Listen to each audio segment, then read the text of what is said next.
To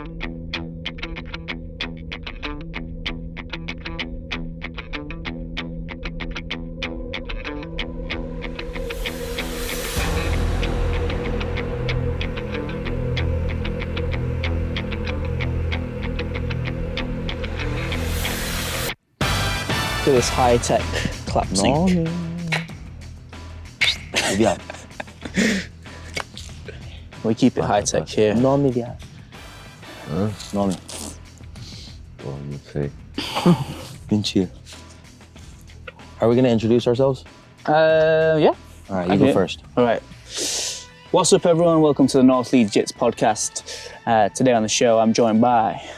Hey, you gotta introduce yourself. I'd like to think most people that are going to listen to old People that are listening to your podcast on a regular basis, but you want more not people. Not the new fans that you brought in here, Right. AJ. Tell everyone who you are. I'm T, or often known as Coach T, or right. Tiernan, or that's about it really. I don't have any more roles. I have a jiu-jitsu academy in Leeds that I help run. I teach jiu-jitsu in Leeds. We do this podcast. We have fun. But you know who has the most fun?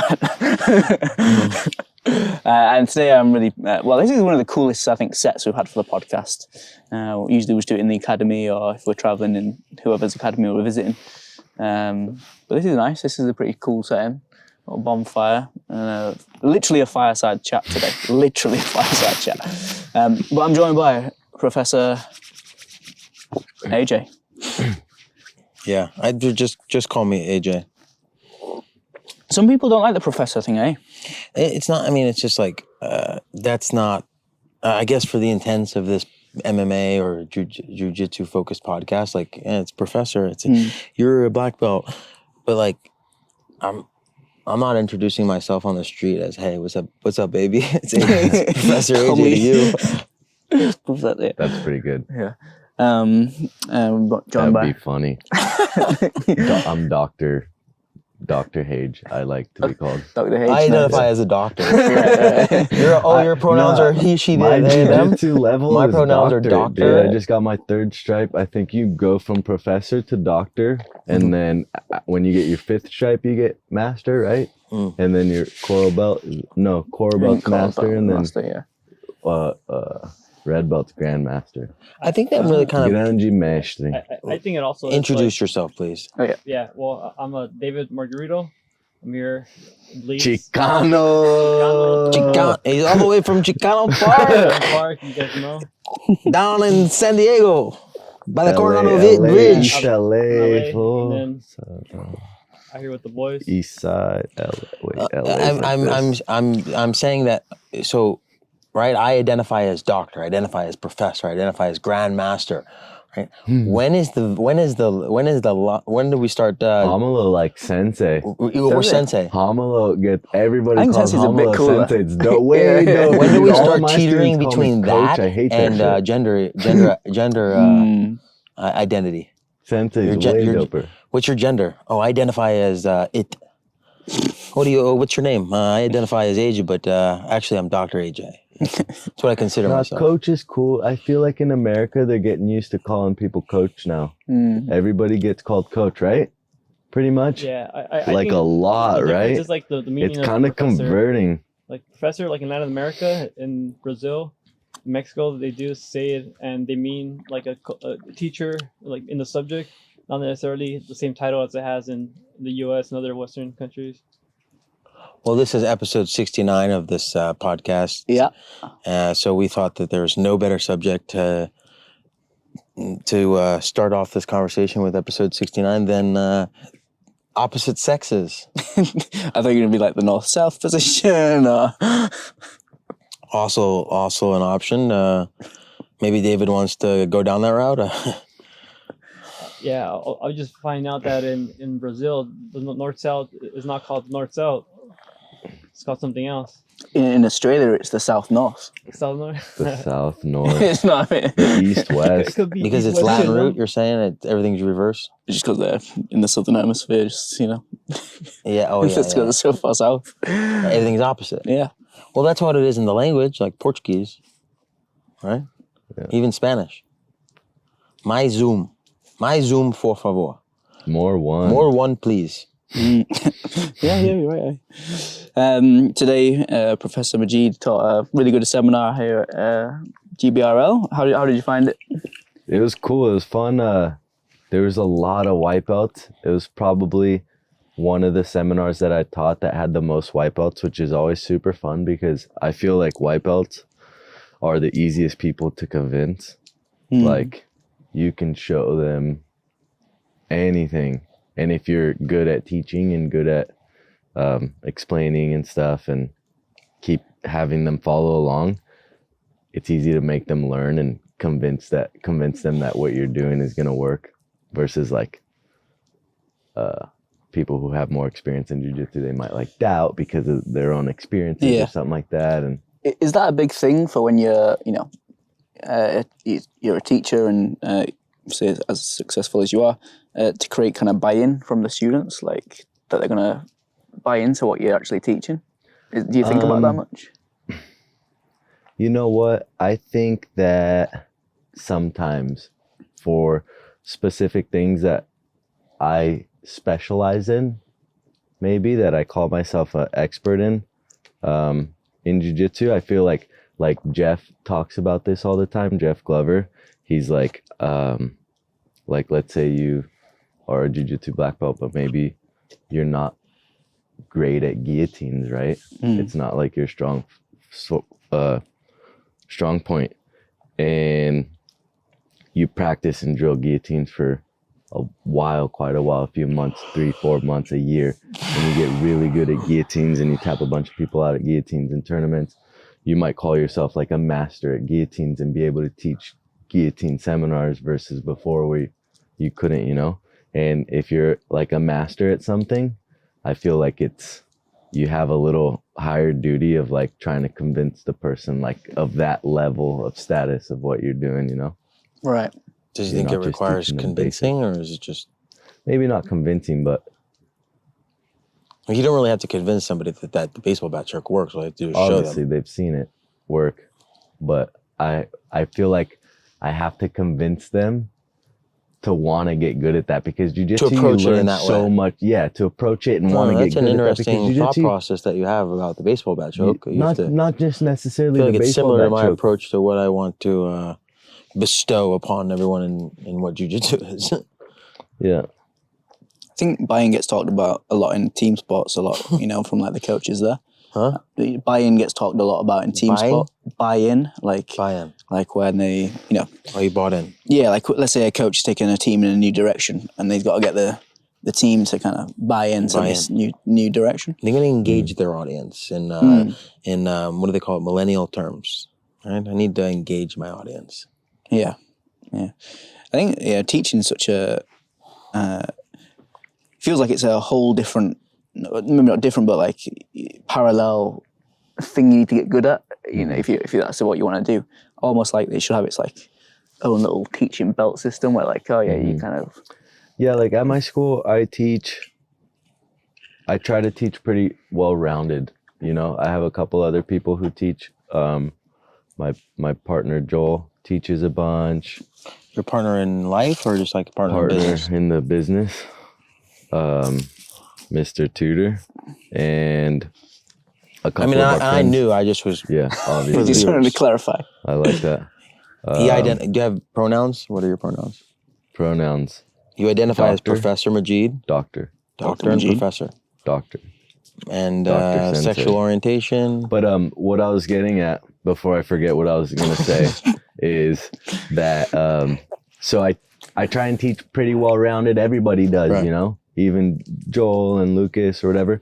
But sometimes, since I teach so much, and since there's a couple other people that kind of teach too, sometimes if I want like people to really understand something that I'm doing, maybe I got like super into butterfly guard or something like that, and I've been using it a lot for the last few months. I'll teach butterfly guard that whole month. I'll tell everybody like, hey, all of my classes are going to be butterfly guard, because I don't want to teach butterfly guard just today or just this week or just these next couple classes.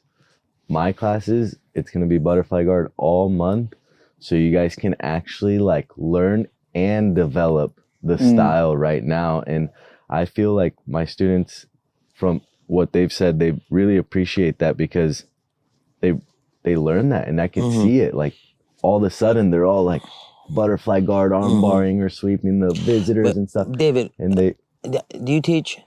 No, How long did it take you to become comfortable teaching? Me? Yeah. I don't know. I kind of started teaching really young. Really? I started teaching kids classes when I was 14. What were you teaching them? Huh? What were you teaching them? Jiu-jitsu. But specifically, like? Just a little bit of judo, a little bit of jiu-jitsu. Right. Kids classes. So you worked within like a base techniques and you just rotated. What'd you say? I think at that point, I don't know if Gracie Ball had a curriculum, but I think they were developing it. And then within a couple years, but there was a judo black belt that I started teaching kids classes with my dad. And then one of his first students, his first black belt, was a judo black belt. And he got his blue belt pretty quick in jiu-jitsu. And I started teaching kids classes with him. And then my dad eventually started teaching all the adult classes. And that was like within the first year he opened his school. Because at age 14, how long have you been doing jiu-jitsu already? 5 years. Yeah. Yeah. Which, if you're an adult, how long? What? If you're training 3 to 5 times a week as an adult, in 5 years, what belt do you think that you would have achieved by then? Purple. Purple, maybe brown. Maybe brown. Orlando's. Enough to teach kids class. Huh? Enough to be a kids coach, Yeah, for enough sure. to be a kids coach. Yeah, at Right. least. You spend. Do you go by hours or do you go by time? Man, that depends on the person, I think, dog. Some people train every day and suck. Some people train 3 times a week and They they're suck at just what? good. Learning. They suck at learning. Yeah. But what if they're really good in the guillotine, but they're horrible That's in? dope. Yeah, some people are like that. Yeah. They got like a sick guillotine, but they suck at learning, suck at everything else, but they're good at a move. Right, It's so, tough. Jiu-jitsu's tough. It's very personal, I feel like. Well, a lot of There's variables. there's a lot of variables. You like that? Equally, the I B word. guess you could be really good at jiu-jitsu but suck at communicating it. Exactly. Exactly. Well, what are you trying to say here? Some people are great competitors and not the best teachers. Maybe some people are great teachers and not the no, best. I mean, there are how many competitors. countless world champions there are in the sport of jiu-jitsu that are horrible teachers. I personally don't think that feel comfortable teaching. And I've been a black belt for 9 years. What makes a good teacher for you then? I think there are a few different factors. Number one is subject matter knowledge. And I have to have an acquired an amount of data in a specific, maybe even that it's I acquired from other people. I've learned it. I've studied it. Then I applied it. I applied it with resistance. I applied it in competition. I applied it in real life scenarios. Whatever the instance is that it was applied, right? It was applied knowledge. It wasn't just absorbed knowledge. It was now, or it wasn't just an absorbed data. It wasn't just absorbed information. It was turned into knowledge by implementing it, by utilizing it, by putting it into practice. Yeah. So those are, I think in order for me to teach, like I'm not gonna pick up. Do I know how to play tennis? I know how to play tennis. I understand the objective of it. I understand the mechanics of it. But do I feel adequate enough to start putting up a Google pay-per-click campaign and saying, all right, guys, here at the rec center once a week, we're teaching tennis lessons. Yeah. Right? There's a responsibility that I have to kind of, a standard that I have to That's kind adhere of how I to. feel about striking. That's what I was saying earlier. Like, I teach jiu-jitsu and I had striking at my school for a while, and then sometimes like the striking coaches couldn't come or they had other commitments and stuff, and they would always just be like, oh, Magid, you teach striking. You've always done like a little bit of striking your whole life, like I always did a little bit. At my dad's school, there was always striking a little bit, and but I don't feel comfortable teaching that shit. You know, I know the basics. I could show you how to throw a punch and whatnot, and throw a kick and block a kick and what. But I don't feel comfortable like teaching classes. Who are the best teachers that you guys have had? Well, Braulio's pretty nuts how he explains stuff. Well, anybody's going to be a great teacher that has had. Braulio's coach is pretty good. Used it. Right? Fun. Run some pretty cool for jiu-jitsu classes. For jiu-jitsu. They're both from Recife, Brazil, right? Yeah. That's where you were born. No, Bahia, but the same area. Yeah, a little south of there, but yeah. No, Recife's North Brazil, Bahia is as well. Yeah. Victor talks. Sorry, go on, AJ. Well, I'm just bringing up that because there are what's the population of Brazil? I have no clue. Do you want me to Google it? It's tens of millions of people. I'm sure, yeah. Right, and every single part of. Guess. I think 60. I'd say I was going to say more. More? Yeah. I mean, the UK is about 65. I feel like Brazil's a lot bigger. Way more. No, it's like 250 probably. It's a large part of the population. I have no idea. And every part. And by the way, there's population is just kind of a shot in the dark, but every part of Brazil is different. Yeah. Right? You go to the north of Brazil, you go to the south of Brazil, you go to the inland, it's fascinating that even the dialect. It's 212.6 million, by the way. Yeah. What did I say, 250? Yeah, something like that. On your point right now, though, Victor often said that he felt like where he was from in Brazil, he felt like it was often like the north of England. And they've not been to the north of England very often. This is probably the first time, I imagine. But culturally, the kind of people-wise, he felt it were very similar. Oh, really? Between the north of England and north of Brazil? Yeah. I wonder if that has to do with like what Tupac's always singing about. What's that? Like the sides, northeast, south, and west. Right. Like that's pretty consistent, no matter the region or the the part in the world that you're occupying. Yeah.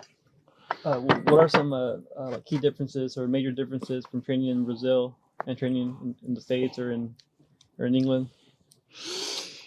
Well, I think a large part of it has to do with like the culture, right? If you think about the culture of Brazil, what are some of the founding fathers of the cult? Like what are some of the pillars of Brazilian culture? Music. Jiu-jitsu. Right. The genre of music in Brazil is music's number one in Brazil. What else is there? Music is Soccer. instrumenting. Yeah, sports Dance. like soccer and Dance, stuff like right? dance. Samba, capoeira. Right, look at the movement of those versus now let's go into Russia. Yeah. It's cold. Everyone's very bitter. Everyone's very almost Straight, programmed. Yeah, programmed, straightforward. Yeah. Do you think one lead to better translation in jiu-jitsu? I think it's just style. Yeah, there's different styles. I feel like there will be people who are the best in all the different places maybe at one point. Like but if Russia had the same amount of exposure of jiu-jitsu as Brazil does, do you think one culture would yield a different result? Like one will be better than the other? Maybe with Russians like discipline and that kind of work ethic that's seen in wrestling, that could also translate to it's tough superior because jiu-jitsu? Japanese are pretty disciplined and like that, you know? I think what you're asking is like, do you think that jiu-jitsu. plays into performance? Right? Is that what you're asking? Yeah, but also I feel like a lot of that stuff has to do with individuals in the sport. Right, but what he's pointing at is I think there's more jiu-jitsu represented easily in Brazil as opposed to some other countries. But when they have as much focus, maybe their culture could do better. develop it. yeah, like in Dagestan, Mm-hmm. they focus a lot in grappling, and they're super superior in it, as you see, like in the UFC and MMA. Right. So maybe if all Russia had that same like availability of jiu-jitsu and is practiced as widely as it is in Brazil, just with their culture, they could do better in performance. Yeah, you know what that reminds me of? Reminds me of when Magid and I we traveled to Chechnya. Oh yeah, All the way to you know where Chechnya is. Chechnya. Yeah. Grozny. Yeah. And it's funny when they're in Grozny they say Chechnya. Yeah. Okay. Do you remember that? Yeah. Trying to convince people that. Still to this day. I always say Chechnya. Chechnya. And they're like, you're saying it wrong. I'm Chechnya. like, this is the way the local people say it. Yeah, I'm just repeating. Yeah. I don't even know. I'm just telling you what the locals there told me. And they had us out there, right? I forget the city that we flew to, but we had to take an 8-hour bus ride from that city all the way through Armenia into Chechnya. From midnight to like 8 a.m. It Yeah. was Sketchy. one of the scariest. And this is a time that During you want to speak about ceasefire during culture. a war. He's walking around, like his hair now is moderate compared to what it was. He was walking with full dreads. Full down Full to my Past the my shoulder dreads. shoulder. And the same skateboard that you see him Dreadlocks. hopping around on here, Yeah. had out there. He's going through the airport. This sweater. The Russians and the Chechenians were They're looking like, at him, this they're like, fucking guy. Dude, it was wild. Who is People would this like dude? take pictures of me at the mall and stuff. they never seen his walking style by. before. Like not Their style with is me. They didn't think boots, it was cool. jeans, They would take up pictures at 6 of o'clock me, in the morning. like make memes of me. You know what I mean? That was like nuts. probably the closest thing they got to seeing like an alien, though, right? Like just someone that from a Maybe. completely Remember different when culture. that guy let me drive the car? Mm-hmm. That Lexus. You remember how many donuts we did in like their parking lot? Yeah. Right? They had, Everybody they had got all weird. I was driving this car, dude, this convertible Lexus, and I stopped at a stoplight, and like people were tripping, Like, walking what? by. They were like, "What?" Like pointing at us. go. But to your point, David, I'm saying that like, yeah, That was pretty nuts. it has a But that place is cool. it's a huge difference. But there are all of those subparts. And you look at Rio de Janeiro, Recife, São Paulo, Floripa. They all have their subparts of their cities, but then it's kind of like the sun sign, right? Their core identity, their basic, their basic identity is there's the sun. That's what everything revolves around. So what is that? And I'm talking astrology now at this point. Can you also like see the differences within the states of Brazil, like in terms of jiu-jitsu, the way the gyms are run? I haven't spent enough time in Brazil to like sit here and articulate what the specific nuances are. I can tell you like in language there's a different dialect. There's a different approach that they have. A lot of Portuguese, and Magid will tell you, it's all slang, and the different slang, just as I'm sure as it's here in the UK, right? What English that you guys speak versus the English that we speak? What are you on now, mate? Yeah. You all right? All right, Every mate. time somebody says to me, "Am I all right?" I think something's wrong. Yeah. Right away, instantly, my first reaction is like, "Is something wrong?" How you going, all And right? then I'm like, "Oh, I'm good, dog." The funny thing about What's that up? is like they're not even asking you if you're all right. They're just saying, hey. Yeah, that's Like, what I'm saying. If you say, "Oh yeah, I'm good," it's like, "Oh okay." It's No, like, yeah. is it, Right, it- okay. most of the time, It just you're all right, and then you go, confuses me. "You're all right," and then we don't expect a response really. Right. That is That's their approach to that conversation. That style of approach that they have to the conversation, you're going to see patterns and you're going to see similarities in their because how you do one thing is how you do everything. If I walked up to you, like we're in Cali, and boom, I seen you at the supermarket, and I walked up to you, and I was like, "You good, dog?" You would think that I thought something was wrong, right? With you. If I was like, "You good, dog?" You'd be like, "Yeah, well, what's up? Are you good?" It's not That's even, how I feel but it's like not it even like every they time say it here. It's as so funny. enthusiastic. It's not enthusiastically said. It's just, how you going, all right? You all right? It'd be like you saying, Hey That man, shit's cool, dude. hey, man, Slang in countries. is everything good? Because it's like you Yeah. know how to speak Spanish, yeah. But then you go to Mexico, Yeah. you don't You think you understand know shit Spanish, because right. they speak half of it slang. You're like, what the? Come to fuck? the north of England. Come to Liverpool. Yeah, come exactly. to you You know really got to live in a country. the Leeds. to Leeds is learn the language, I completely feel different like. dialect than Southampton. Yeah. Yeah. Even that chick that she's like, oh, I'm from Broughton. From Broughton. Brian. Broughton. They don't open their mouth as much. It is a complete non sequitur, but with surfing and jiu-jitsu, it seems like goes such hand in hand.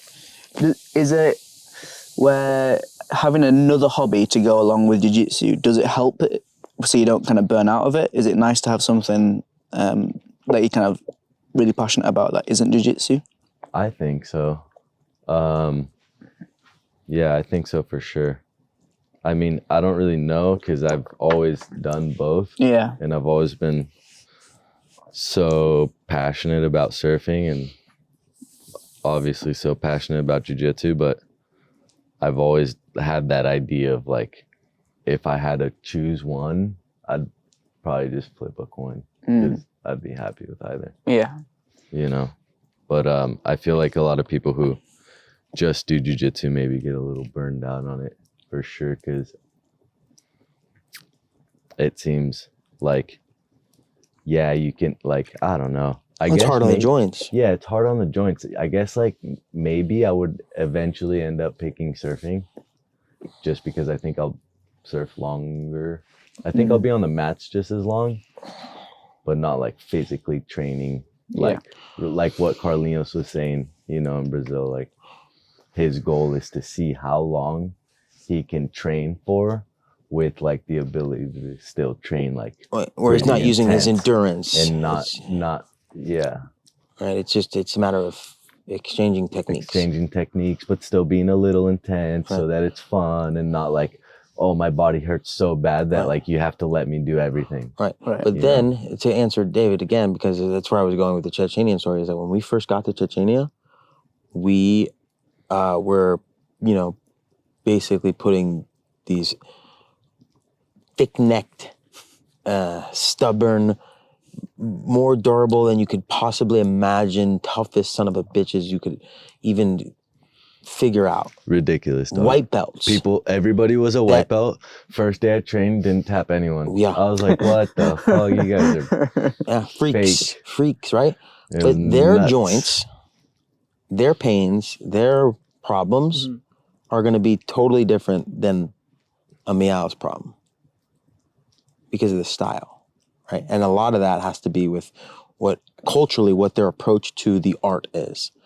Culturally, they're going to utilize, it's very straightforward. It's, in the 6 a.m. we get up and lift weights, yes? And 6 a.m. in New York City, in New Jersey, the Miao brothers are utilizing Berimbolo entries. Yeah, would you say that like the weight training and the strength and conditioning, it's a big factor? Because for them, it's kind of in the system already. I taught a seminar in Paris a month ago with Paulo, right? And we did the seminar, whatever. It was one of the biggest seminars I ever did, over 100 people.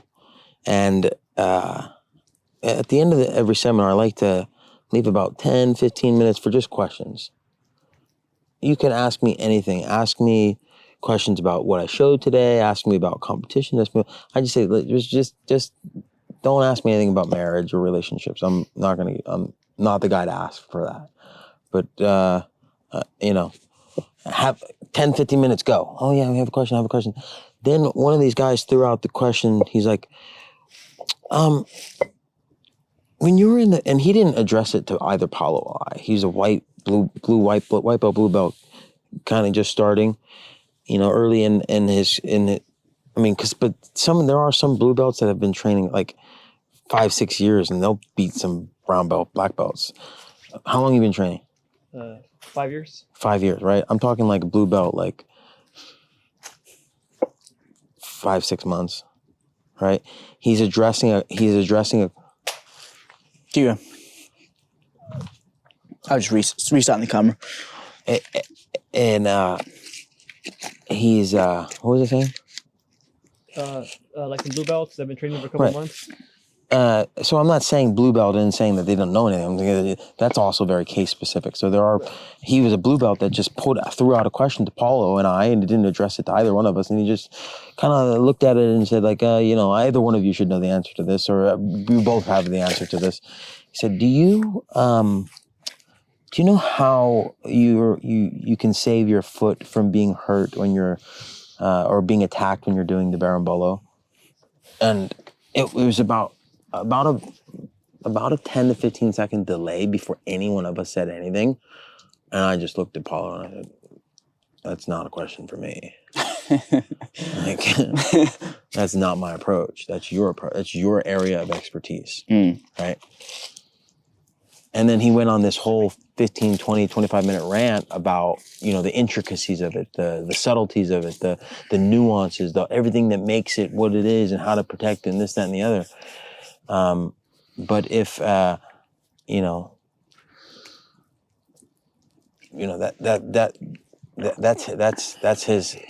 that's his approach. That's his style, right?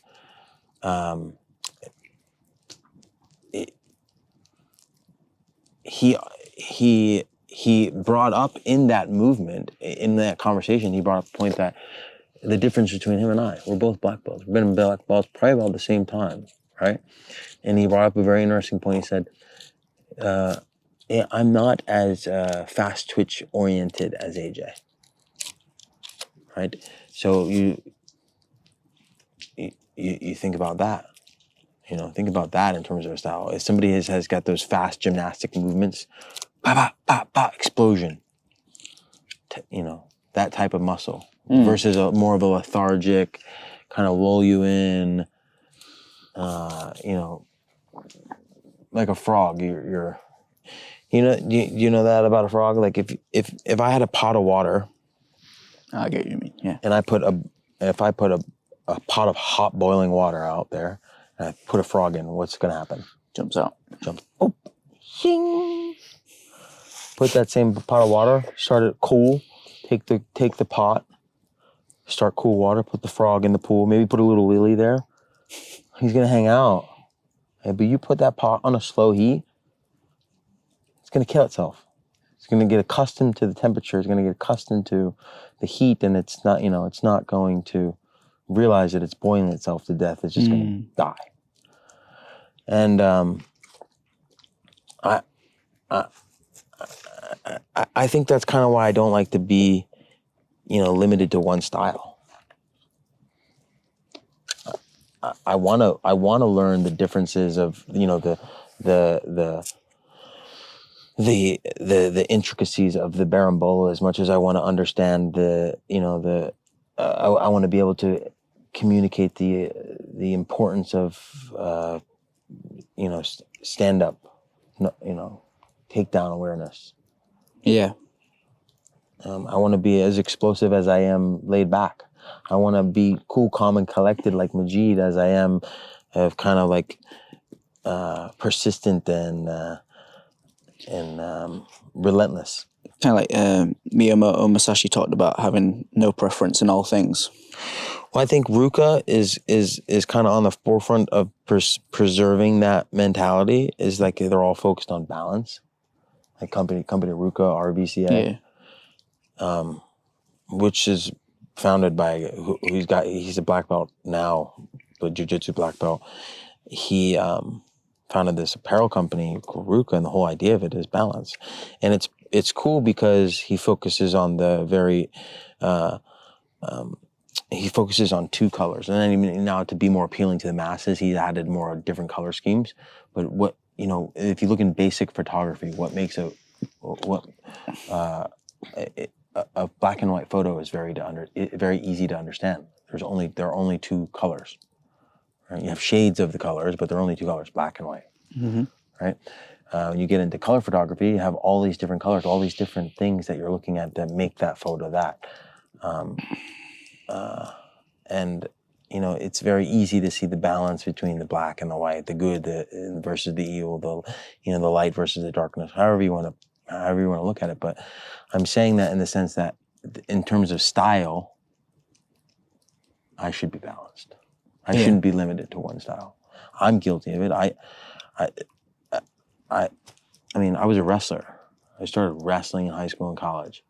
And then I would go out there and I'd try to take everyone down. And then, over time, I started to be caught up in like the semantics of the rules and the advantages and this and the other. And I said, I'm just gonna pull guard. My whole brown belt career, all I did was go for a guard pull to try to develop that style of my game. But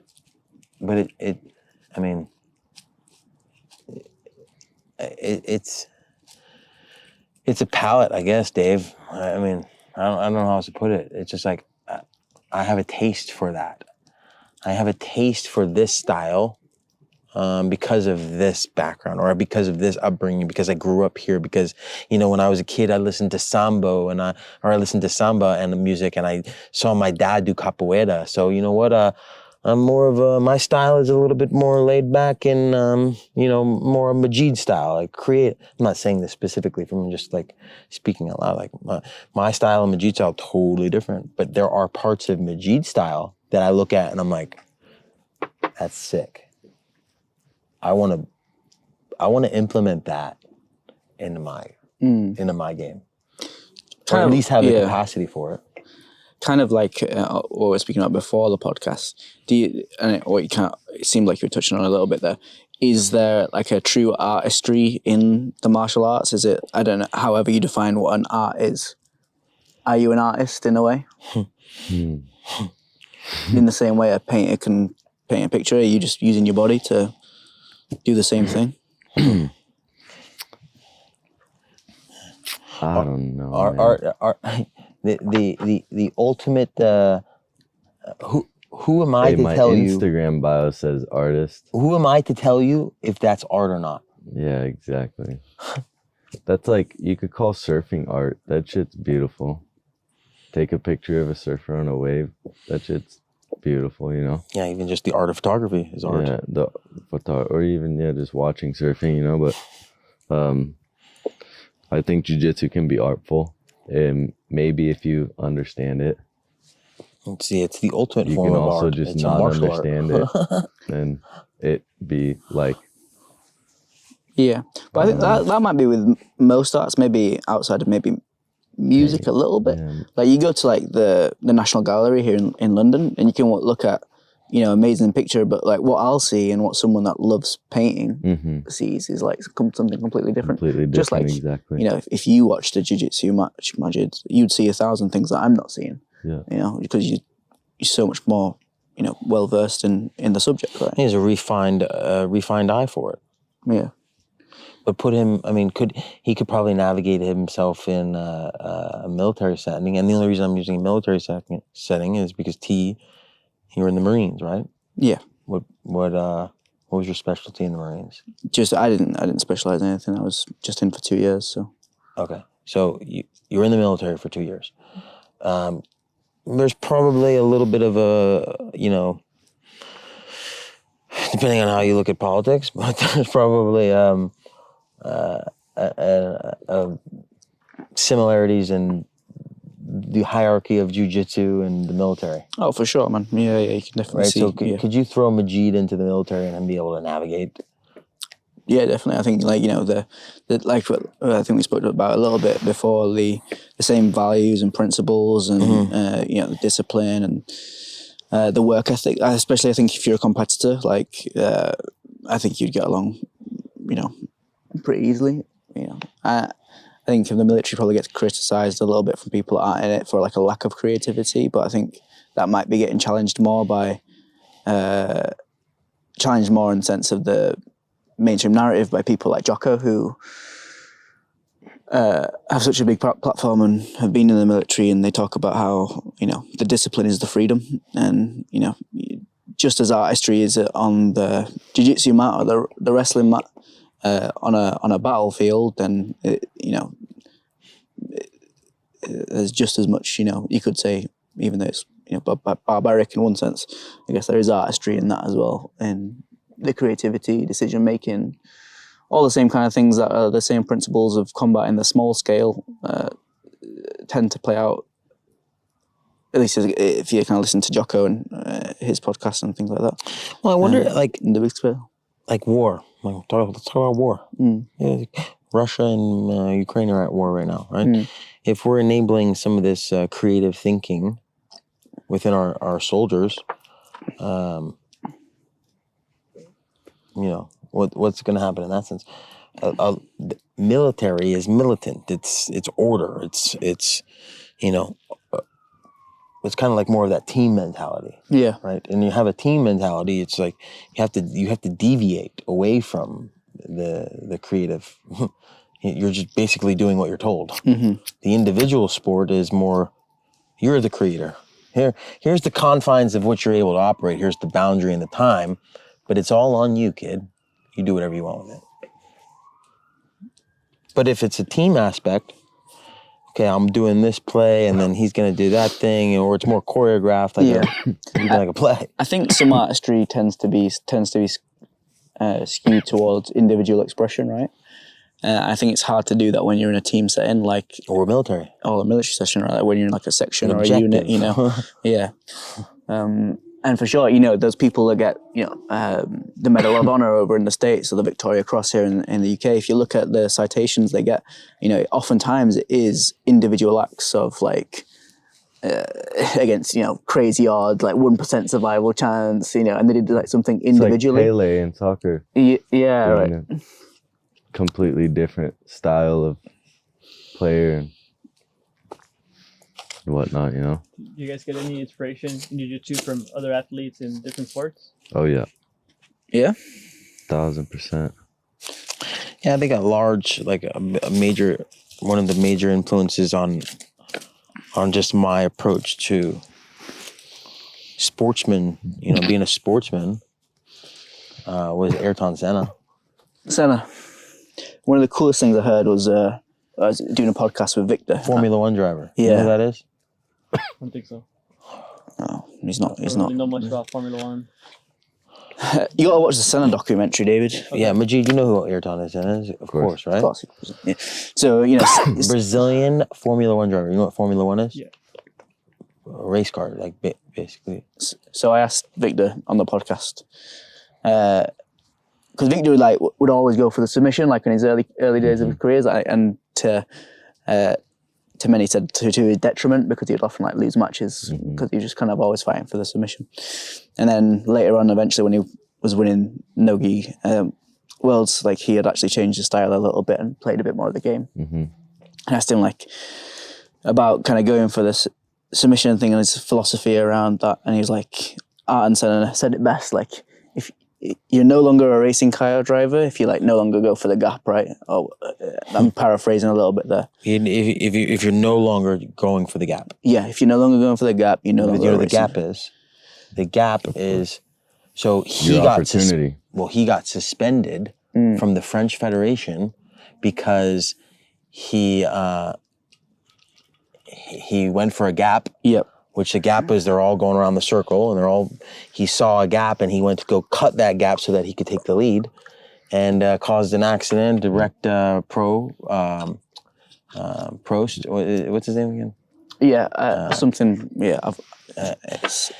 Anyway, yeah, French racing car driver. Yeah, and caused an accident with him. Made a big old mess, and I guess there had been a couple instances where that had happened. And so they suspended him. And it was actually funny because the journalist that asked him, or that brought that up about him being a repetitive, this being that happened a few times. A continuing, continuing issue with Ayrton Senna, that he was the problem, and Ayrton said, he's like, well, I find it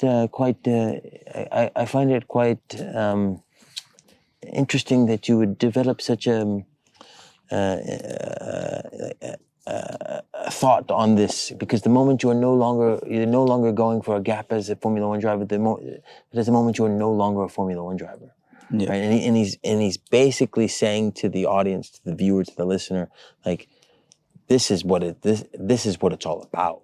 It's this is what it's all about. This is why I'm so passionate. I'm passionate about the art of it. I'm looking for the gap. I'm trying to manipulate this circle. Imagine this fire, this circle. Is there these cars going around it, right? And he's looking for those gaps that he can pew, pew, pew, pew, pew, take the lead. Because they're all starting in standing position, right? Then the staying authentic, genuine and authentic to the vehicle, to the vessel in which he's utilizing to do that art. Right? I want it to be the most natural, a genuine and authentic form of that. I'm not utilizing these new technologies that they started implementing with some of these McLaren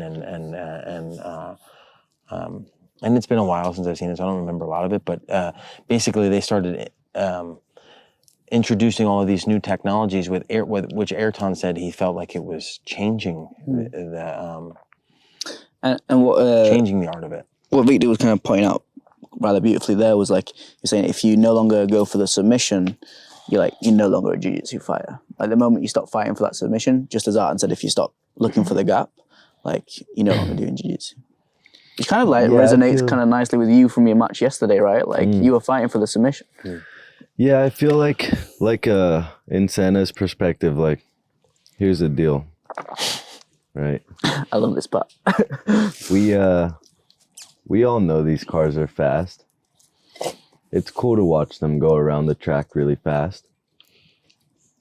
But the thing that we don't know is who's gonna win, and if the way to make that interesting is that by going for the gap, by pushing each other, seeing if you're gonna make that gap or if it's gonna cause a crash or something like that, And that's the same thing with jiu-jitsu.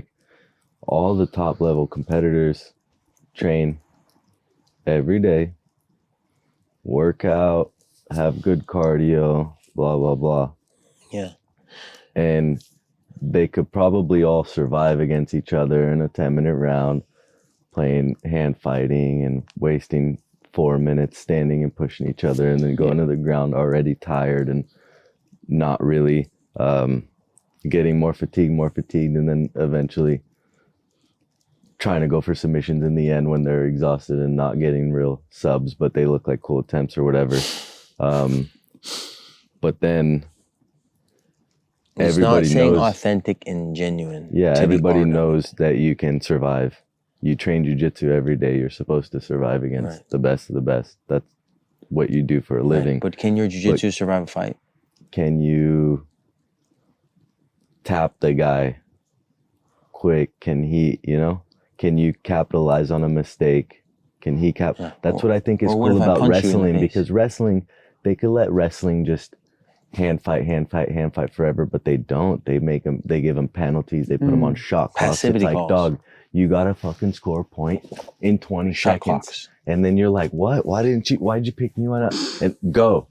And then if you don't score, now he gets a point, and then now it's his. It's like crazy. It puts pressure, They don't have that in jiu-jitsu. There's I don't know, maybe too much patience. But I think a lot of that has to do with the origin of it, which is the Brazilian jiu-jitsu side of it, in the sense that how many academies would you be in, or old school jiu-jitsu tournament situations where they would just go paro, and they would try to drag the position back to the middle, or as close to the middle as they can get so they can continue the action, right?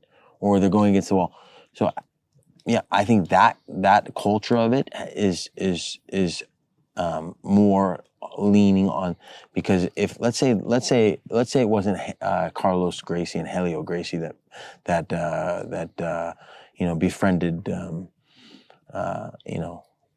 befriended the guys over there in Japan to formulate this Brazilian style of jiu-jitsu, right? Let's say it was some Russian brothers.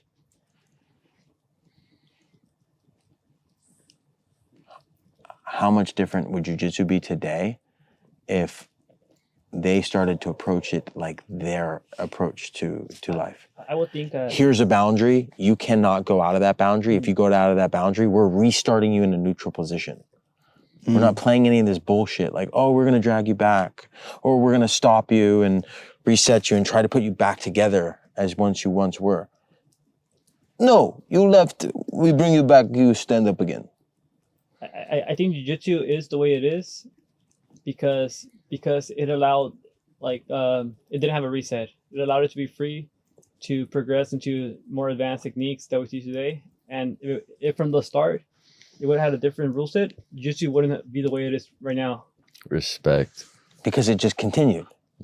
Yes. It took more time. Right. Took more patience. But I think... And Andre brings this up about IBJJF. I'm like, well, Andre, why don't you honor why is every single sport have a clear, concise, definitive boundary line? Tennis, football, wrestling, you know where the boundary is. Basketball. The most entertaining matches, the most entertaining games are the ones that manipulate these boundaries within the confines of the time, right? You don't have that because Andre mentioned to me, he's like, well, in jiu-jitsu, we're trying, you might spend 9 minutes to get to a certain position and then you go out of bounds and then you just lost that 9 minutes. So we're just trying to keep it going. Here's what I think. Here's the deal. Okay. No, for real. I think that if there's two sides of it. Yeah, there's that technical side that's patient and super cool. We've rolled for 45 minutes straight, 30 minutes straight, just cruising. If we wanted to. We have though, and it's super fun. Does anybody want to watch that? If you were sitting there watching it, you'd probably have watched 5 minutes of it total between getting up. Oh, I'm going to run to the store. Do you guys want anything? Come back. Depends if he's go to the bathroom. It depends if he's never seen it before. No, even if he has, if he's one of the homies, it's it's cool. What if he's never seen it though? What do you mean? What if he's a 22-year-old kid that never been introduced to anything like that? For an hour. He might watch it for 5 minutes, scroll through Instagram for a while, make a phone call, go to the liquor store, watch. It's cool. But the patience thing, it's not what the entertainment is about. We can wrestle and wrestle for a while. But I think the cool thing about wrestling is how they do that. They put pressure in judo too. They put pressure on people, dude. They put so much pressure on you that you gotta go for shit. And you might make a mistake, and the guy might capitalize on it. He might not. Jiu-jitsu, there's not nearly as much. There's pressure. nothing like that. Yeah. There's too much patience, and I think a large part of that has to do with the Brazilian culture. Yeah, it's more. I think it's just the jiu-jitsu. I think it's just the way that jiu-jitsu became competitive. It was more about, oh, can you tap that guy out? Let's see. And it's like to the death, it was basically, right? Yeah. It's not a win. Like Elio's oh, I didn't lose if I didn't tap. Yeah, because it would get too Brazilian to the point they're like, well, we don't want it to be any more Brazilian. Let's just put no time limit on it. Yeah, but so that way you can't say. I think that was more of the proof of martial arts, not necessarily jiu-jitsu. That came with the jiu-jitsu versus luta man, libre. you restart this match like this, man. That came more with jiu-jitsu versus luta libre, jiu-jitsu versus this, jiu-jitsu versus that, jiu-jitsu versus the big guy.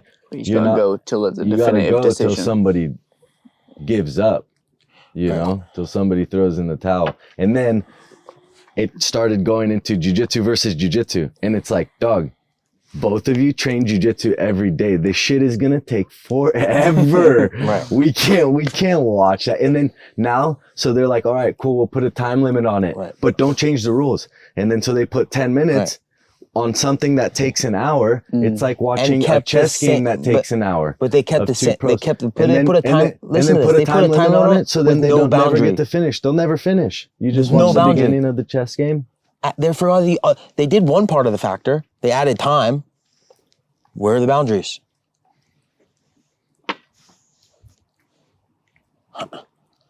If now I'm on No, there's a lot that needs to change, not just the out of bounds. But that's out of gonna bounds is one of the top 3 rules Massive. Dude, that how need to many change, matches but do you there's think would a lot of change rules that need to if change. you knew that, okay, if I'm There's in the a lot of yellow, reffing that needs if to change. all of my body parts go out of the yellow, this position is going to be reset. The first thing that's crazy about jiu-jitsu is it's like almost fake how many rules there are. Like if you don't train jiu-jitsu and you're like, hey, what's the rules to jiu-jitsu tournaments? And What are you gonna say? And how long? And how long have you been rules training? or IBJ? You'll probably say IBJJF rules. We've been training or jiu-jitsu ADC. almost our entire I don't lives, even and we don't know. Dude. Right? We don't know. Yeah. Imagine how There's is like this guy gonna major know? tournaments and people go And that's what I'm saying about know. boxing. Boxing, it's very straightforward. 2 guys in a room. The fucking referees don't know. They make that 2 shit guys up trying on to the punch each other. spot, dude. I seen it firsthand. I seen referees both in ADCI or IBJJF. A lot in IBJJF. Referees just get over it. You could see it in their face. They're over it. Yeah. If you say And like, they just make shit up on the spot. Yeah. DQ the guy because he rolled out of bounds, and it should be 2 points for the guy, but they're like, dude, fuck you. You know what? yeah. Boom. I've And been, then many times I've been disqualified because I talked to the referee. This I didn't. And Talk to the referee, I got disqualified. Yeah. it's supposed to be a penalty, maybe Yeah. just one penalty, but they get over it, and then you're like, what? And then there's no going back. What do you think is the reasoning for that rule? That's Control. just crazy. Control. I just think that jiu-jitsu is It's like just what is the other thing that it's like? just It's like high very. level. It's not. It's not. It. Like, the federation wants to have some sort of like sway. It seems like, just in my years, it's like I'm like,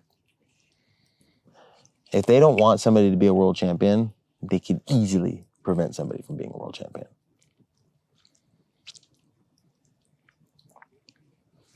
Straight up. Easily. Straight up. They could look what happened. Look what happened. Unless the guy submits everyone. Look what happened in this last match. It's the only way. Yeah, look what happened in this. Well, not even. Look what happened in this last world championship with Marigali. He beat the guy. Yeah. The guy got his hand raised, and people put up a stink about it. They retracted their decision. They not even decision. They retracted the match, declared the other guy the victor, and that guy was then qualified for that. And then they're qualified for the finals, and having won the finals, so he was the world champion. Meanwhile, having lost to another guy, because the federation could control the outcome. Because they don't want a guy that's going to flick off somebody in the middle of a. And I understand that. I mean, that's not the. I'm just. I'm not highlighting what he did or didn't do in the match in order to be make him subject to disqualification, right? Hey, should so he have here's been? one thing. Should he have? Do you think Rob he should have been? Zepps, Well, no, hold on. remember Do you Rob think he Zepps? should have been? Do you think he should have been declared the victor of that match, or fought the finals of the World Championship, or do you think it should have just been washed out? If this guy already won the match, we already declared him the winner, why are we going to call it back? How martial artsy are you going to get right now? Because then if you're going to get like super Japanese, that fool would have got disqualified right when he threw the bird up. Right. If you're going to get If they super... saw it, but they didn't see it. Yeah, they saw it. No, Everybody they didn't see saw it. They did not see it until It was on Instagram? Until a video was brought back to them after the match was over, and the head judges made a decision like, No, yeah, but here's the deal. They didn't see it we don't because like there's that fucking guy. nobody in the stands. Well, they There's know. 10 people in the stands. If the stands was full and everybody's like, oh, it would have been a thing. Right. But there's 10 people in the stands. He flipped off somebody that was talking shit. Right. So we don't like that guy. They can do whatever they want. We're gonna, you know what? We're gonna bring. No, him that back. was crazy. They shouldn't have done that. Come on, man. It was Dude, I've been entertainment. suspended. I got a year suspension, a 1 year suspension for arguing with a competitor that we had a match. After the match, outside of the mats, in the arena, still, him and I had a not even a fight. It was just it was a heated conversation. And What did you say? You know, What did an you exchange of cuss words, right? An What exchange, did you an exchange of say? profanity, Is if this you will. was that Europeans? Yeah. What did you say? No, it doesn't matter. It doesn't matter. Oh, I what think kind of? it matters a little bit. Maybe. Yeah. Even if I said go fuck yourself, which I probably did say,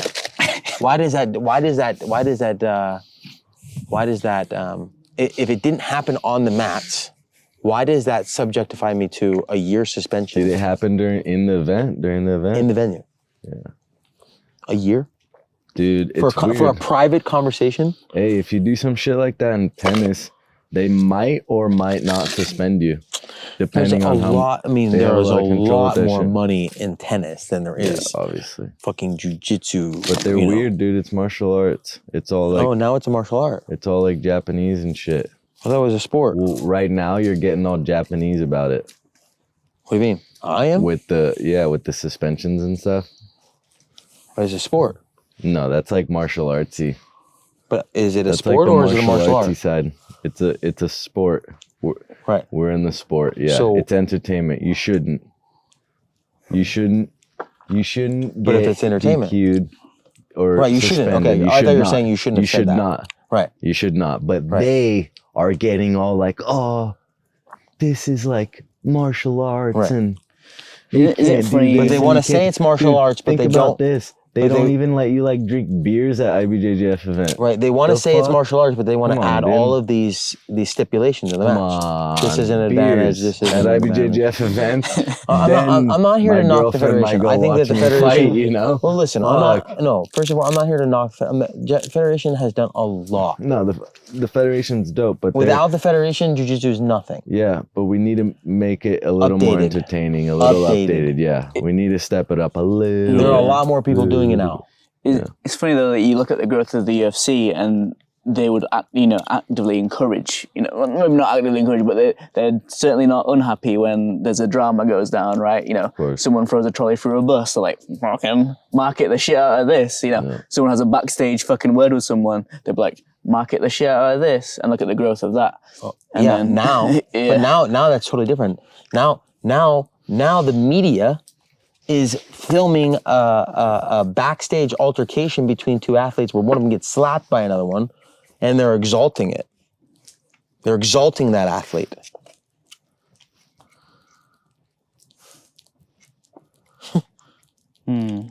Yeah. That's like what T was saying. Yeah. That's what they do in MMA, and it seems to work for the sport. No. I'm internally comparing What do you mean? those events versus the Federation events. Yeah. But what they do is jiu-jitsu. Who? What they do is a martial art. Who?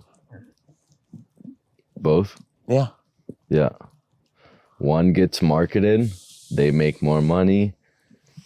More people watch it. The other one, the guy More gets people punished. drink the Kool-Aid. Less people watch it. They make less money. Maybe. I think also you have to define The athletes, at least. your your goal. If your goal is to produce entertainment, then maybe you'll have a different rule set.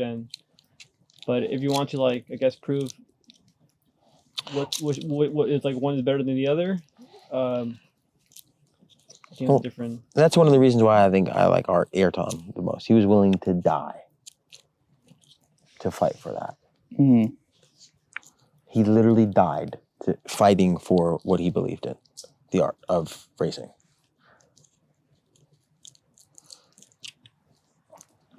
It's It's the people that don't.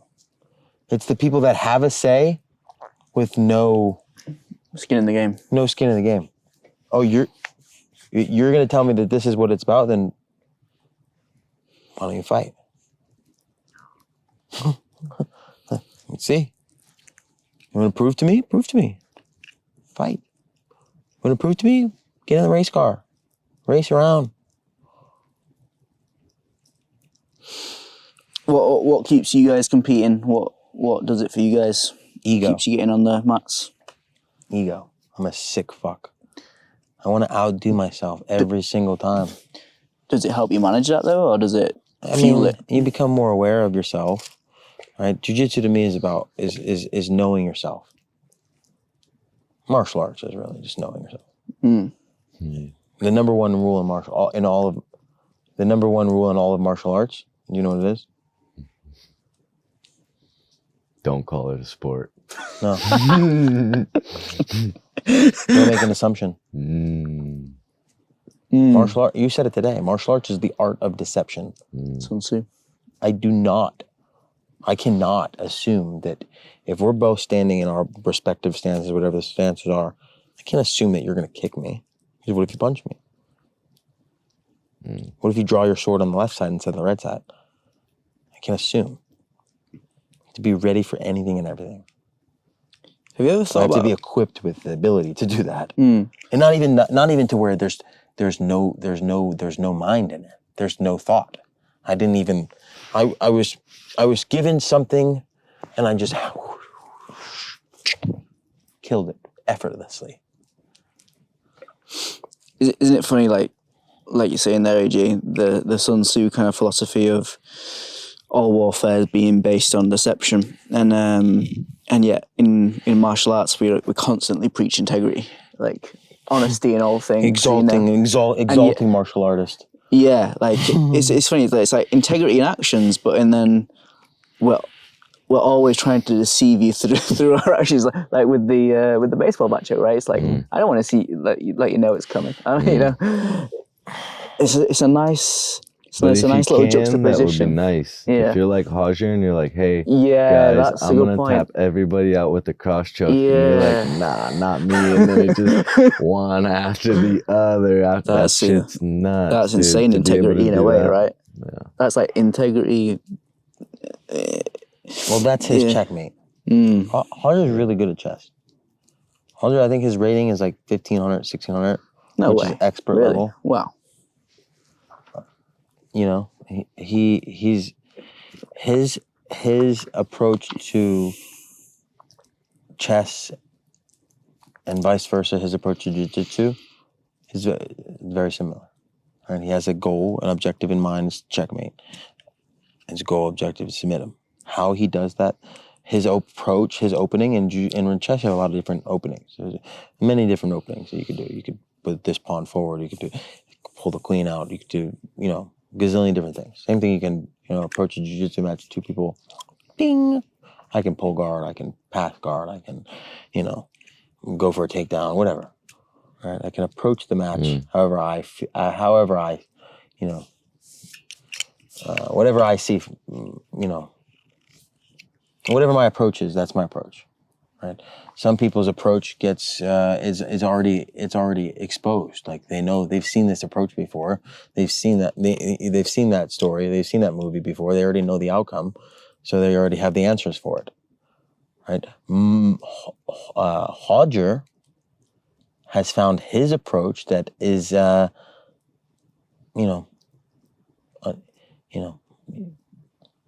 difficult to penetrate. Find any holes in that approach. Melting you, pressure, positionally just like dominating you. A lot of his movements are very calculated. Like, the way I saw it again. I saw it again when I trained with speaking of pronouns, Master Carlinhos in Floripa. If he doesn't want, I'm talking about a 63-year-old man, Gracie nonetheless. If he puts me in his closed guard and he doesn't want to open up his guard, I'm not getting out of his closed guard. I'm much younger than him. I'm more physically, seemingly more physically fit than him. But how can he keep me in his guard, or how can he stay on top of me in a mount position, and I can't do anything? So you guys need to settle something for me, which is kind of sacrilege. You kind of already answered it there, but I'd just like to get both of your kind of thoughts on it. But you've seen Master Carlos's GB1 curriculum? Have you watched it before? Okay, so Master Carlos does the GB1 curriculum for Gracie Barra now. But sometimes when he's demonstrating the techniques, there's no really talking through it. It's just kind of him demonstrating the technique. And sometimes he'll show things that maybe aren't very like technically ideal, right? So, but then you're not really sure of like, has he just simplified that so much in almost a genius kind of way? Conceptually. Yeah, so that someone who's just started jiu-jitsu can understand it, even though it might not be what we'd consider like technically correct in the modern day. Or is he just like mugged off all these modern kind of concepts and he's just like, nah, we'll just do like half a technique kind of thing. It's probably hard to say, not having seen the GB1 curriculum, but No, I've taken a lot of classes with Master Carlos. That's exactly how he teaches. Right. He shows it once and go drill it. And then now it's this. I'm going to show it once. Pay attention. He says that. Right. Sometimes, like I remember when I was a kid, sometimes he'd stop the class and be like, all right, look, I'm going to show this one time. You better listen. And everybody, and then like when you say like round up the class, you know, and you're like, all right, guys, so now check this out. Like some people are kind of daydreaming. Yeah. Some people are whatever, like talking to somebody still or trying to finish their last technique. When somebody goes, all right, guys, I'm going to show this once, everybody kind of stops, you know? Everybody's like, whoa. And I feel like he tries to, like you said, maybe simplify it almost to a concept.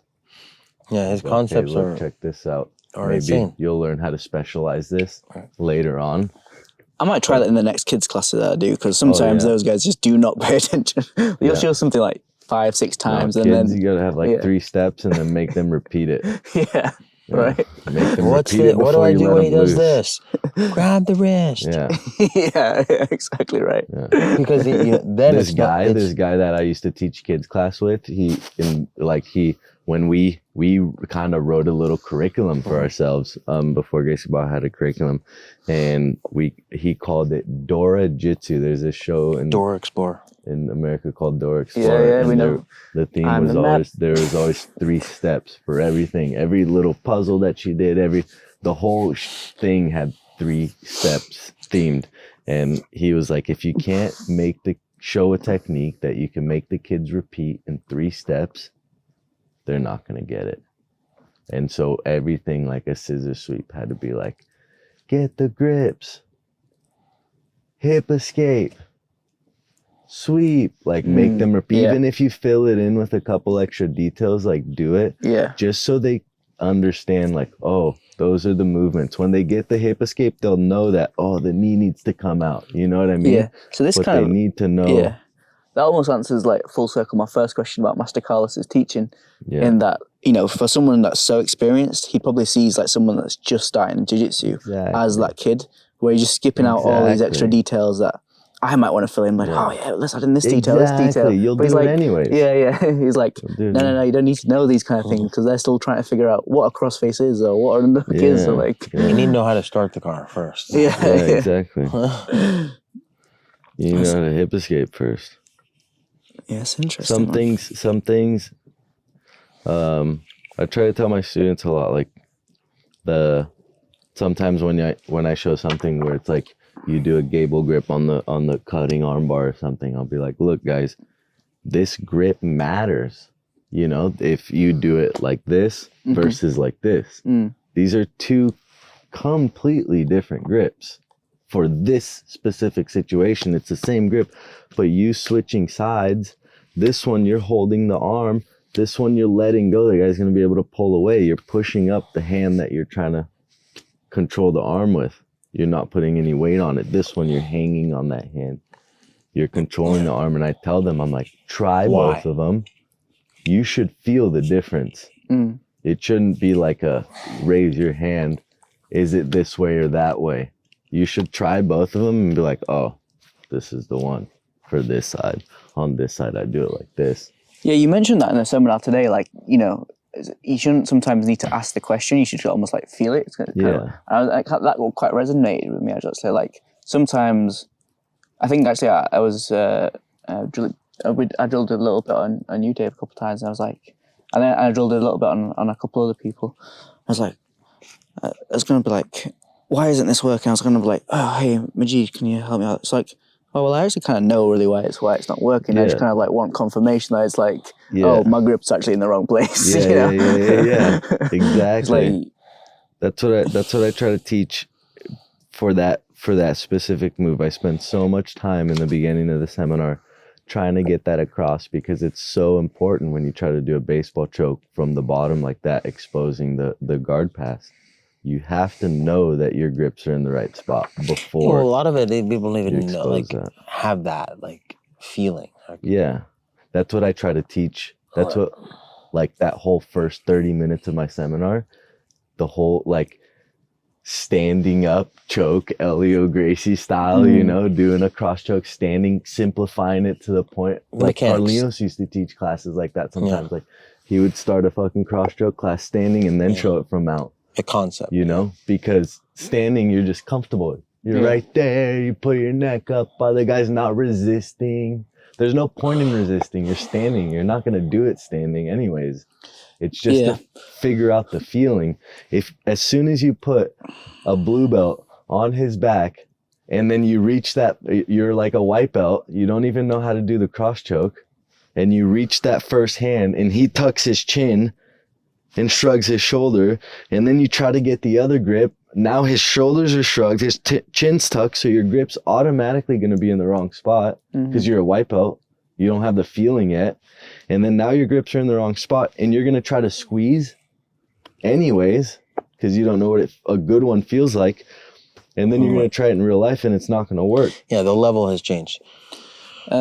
My sleeping levels are really down. I gotta like apologize for like this podcast. I'm super low because like You started off pretty strong. Magid and I, we didn't sleep last. I don't know about you, Dave, but Magid and I didn't sleep last night. We were all the way down in Southampton. He did a grappling event, but we had to take a ride at 8 a.m. this morning after a whole night of him competing and doing a show and, you know, taking pictures, kissing, you know, babies, shaking hands, whatever. But, you know, we stayed up all throughout the night and then took a car from Southampton to London, 8 a.m., 2 hours, had a 2-hour layover at the King's Cross location, then did a 2.5 hour train ride to get here to Leeds, which, you know, jumping right into a seminar right after that, like, I'll be honest, like, it's been a long 48 hours. yeah, no, for sure. That would definitely take it out of you. So I just did an EEG a couple weeks ago. Yeah. This company called Wave Neuro,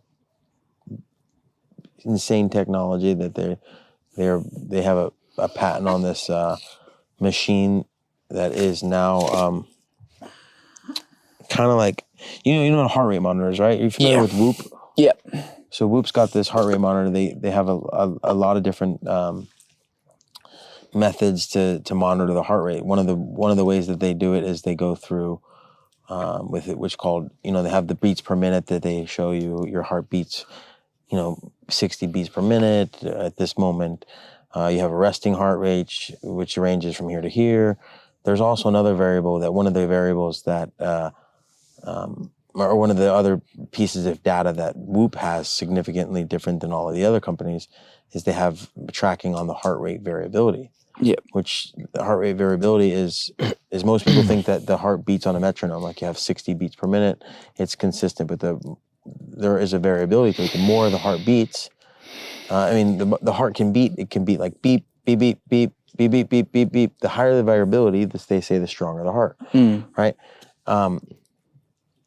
And I'm saying all that with the heart rate monitor with Whoop because now that they have this new technology with Wave Neuro that is separate from the heart rate, monitoring the heart rate, it's now monitoring the brain activity. Oh, wow. And it's a company called Wave Neuro. He's freaking how I came about them because of my buddy John Beer. He's they're a client of his. He handles all the PR for the company, but basically they put this device on my head that takes about 10 minutes. They monitor all of the activity in my brain, right? And they can see the frequency in which my brain is operating. And data like had I not even known about this data, like when I first started becoming aware of my heart rate and my heart variability and my resting heart rate, my performance as an athlete, my performance as a martial artist skyrocketed. Like my number one was my stamina, my endurance. I was doing triathlons. I was doing a 100-mile bike rides. It was, my 5 mile time was 35, 36 minutes. Wow. My resting heart rate was 37. Jeez. And I just had I was on a different level of performance. Now they have this thing that's monitoring the brain activity, kind of helping with, early signs of CTE, look at football. I mean, talking fighting, talking football, NFL. How many athletes are getting concussed in the NFL or are getting concussed in football? And so this company, Wave Neural, they're doing a scan of your brain with an EEG, and they're showing you all of the data, and they show you where your brain's frequency currently is and where it has the capacity to be. And then it uses this technology where you let this device sit on your head like every other day or 5 days a week, and it starts to recalibrate your brain, to be back into its like balanced state. It's pretty. I mean, they've done like, I think 40,000 cases already. They've reversing autism, and it's new technology. It's pretty powerful stuff. Check it out, Wave Neuro. This podcast is not so brought to you by Wave Neuro. But I'm saying all that because like I feel like right now my brain activity is so slow. And I was surprised because like I did this EEG after my pro fights that I had in the last, year and a half. I was like, I'm like, holy shit. Like the processor in my brain it's pretty fast. And I was like, well, I wish I would have done this before I was fighting because I didn't know like where I was at. And then like, this is just giving me like a base level at this point. Right? If I had known what my base level was 2 years ago, how much more knowledgeable I would be on my own body. It's fascinating to me in the U.S. education system. I don't know what it's like here in the UK, but what we're not taught about, or like one of the most essential parts of our being. How many concussions you get before the MMA fights? We're not taught about the brain. We're not taught about the heart. We're not taught about like, just even I just saw something recently like finances being more prominent in the education system. Where was that? Somebody just announced that they're gonna start implementing. Yeah, I think in Florida they recently announced that they're gonna start having financial literacy as part of the high school curriculum. DeSantis said that. Yeah, that's right. Based on the results, not to bring Florida involved. Based on the results of like the brain scans of these brain scans, like how did you use that to kind of change or to improve your performance? It tells you the type of brain that you have. Right, I have an alpha and beta brain. That means both my the frontal and the frontal and the backside of my brain is working simultaneously, which I had no idea. That's I guess like it's a very small percentage of people in the world that have that type of brain. Right, there are I think there are 5 types of brains. I don't remember all of it, and like I said, I'm very tired, but just understanding how your brain works. You could start to recognize patterns in your thought process. Start to recognize, patterns in your approach to things. Yeah, makes total sense. Does 1000%. you got that side of things as well? But what about you? Kind of where you are emotionally going into fights. Does that play a factor for you guys? Well, I mean, we talked about this is where we were kind of recording the podcast before we started recording the podcast. The whole podcast, yeah. Well, we already got, this is where we got to kind of at that point was we started talking about AI. Because what is AI and robotics? There's no emotion. It's just yes and no.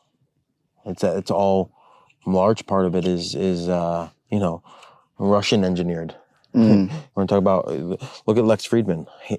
Kind of don't like to bring up Lex Friedman right now because he's so associated with people that I don't like, but he's a genius, and he's a AI researcher, from MIT. But he he talks about just how everything with AI is just yes and no, and that's a lot of that. A lot of that has to do with the Russian culture. Yes and no, like formulas. Right? Formulas have no emotion, right? I know that if you start giving me anything, like if you start throwing, your punch, your jab, your kick, your this, your that, I'm not going to, I want to minimize thought. I just want it to be automatic.